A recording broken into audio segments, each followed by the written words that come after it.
वाराणसी और आसपास के जनपद में कफ सिरप का मामला काफ़ी सुर्खियों में है।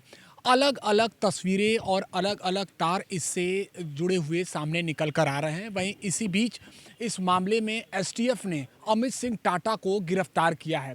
फिलहाल खबर ये भी आ रही है कि समाजवादी पार्टी द्वारा इस मामले को देश की सबसे बड़ी सदन में उठाया जाएगा। हमारे साथ बातचीत के लिए समाजवादी पार्टी के नेता और चंदौली के सांसद बीरेंद्र सिंह जी, हम उनसे बात करेंगे। इस पूरे मामले को कैसे देखते हैं बीरेंद्र जी?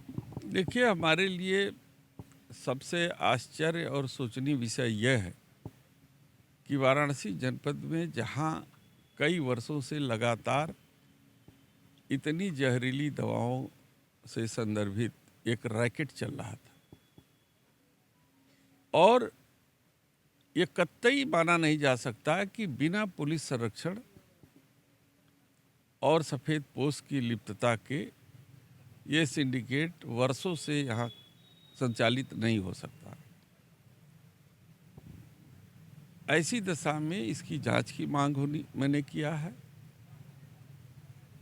और ये भी बात आश्चर्यजनक है कि इसमें जो छोटे मोहरे हैं उनको सामने रख करके जो पर्दे के पीछे से इसका संचालन कर रहे थे उनको बचाया जा रहा है।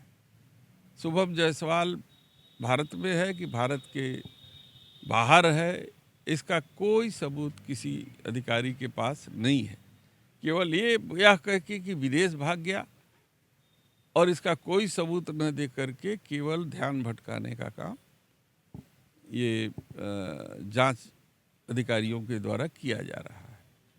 तो क्या इस मामले को आप शीतकालीन सत्र में संसद में भी रखेंगे?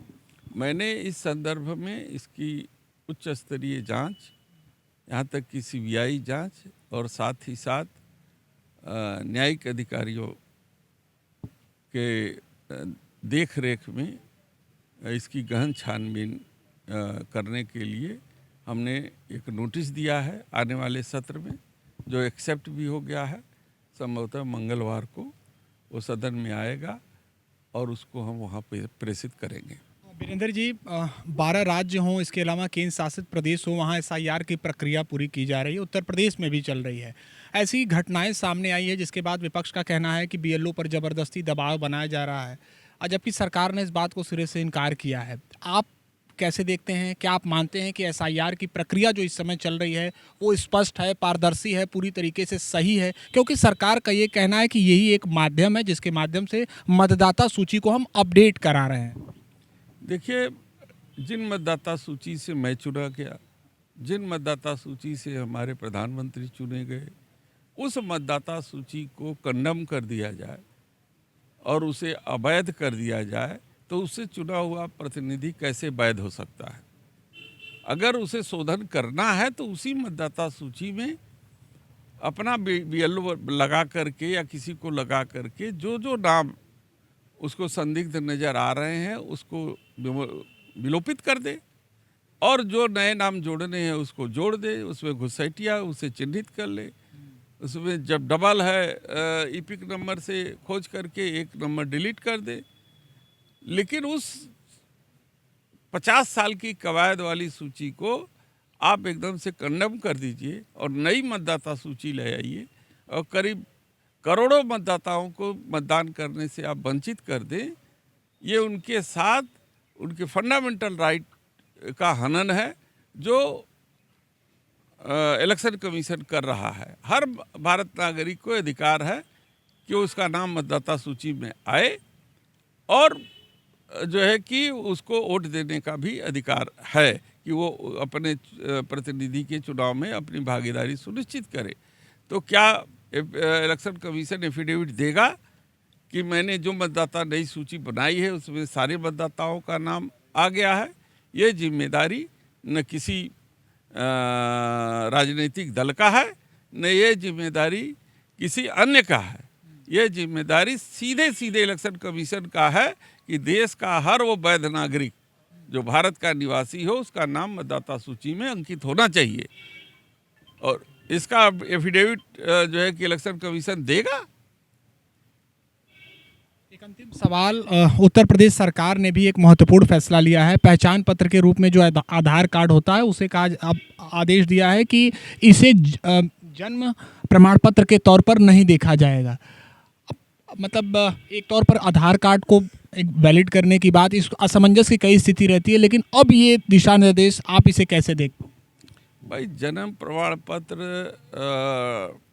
देना एक अनपढ़ गरीब गांव में रहने वाले व्यक्ति के लिए असंभव है, क्योंकि न उसके पास कोई सर्टिफिकेट है, न नगर निगम या नगर निकाय से किसी प्रकार का जन्म प्रमाण पत्र है उसके पास, न कोई स्कूल का सर्टिफिकेट है।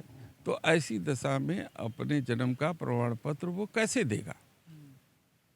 तो ये सरकार का मंशा ये है कि कम से कम लोग मतदाता सूची में आएं, और इसी कवायद में वो लगा रहता है। और सरकार जानती है कि इसमें ज़्यादा से ज़्यादा वही लोग मताधिकार से वंचित रहेंगे जो अनपढ़ हैं, जो गरीब हैं, जो गांव के लोग हैं, और जो किसी एक दल विशेष के मतदाता नहीं है।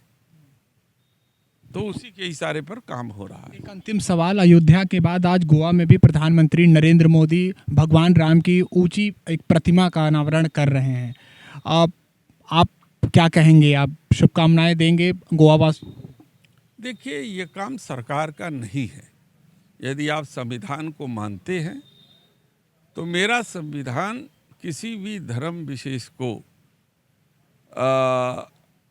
उसके अनुपालन की इजाज़त नहीं देता है। उसमें शामिल होने की तो व्यक्तिगत तौर पे कोई शामिल हो सकता है, लेकिन सरकार नहीं शामिल हो सकती। तो प्रधानमंत्री व्यक्तिगत तौर पर किसी संस्था के द्वारा यदि मूर्ति का अनावरण कर रहे हैं तो वो उनका व्यक्तिगत मामला है, उसका विरोध नहीं होना चाहिए। लेकिन यदि सरकारी जो है कि संसाधनों से अगर वो निर्माण की बात कर रहे हैं जो कानून के विरुद्ध है। शुक्रिया बातचीत के लिए। तो तमाम विषयों पर अपनी बात रखी है चंदौली के सांसद और समाजवादी पार्टी नेता वीरेंद्र सिंह ने।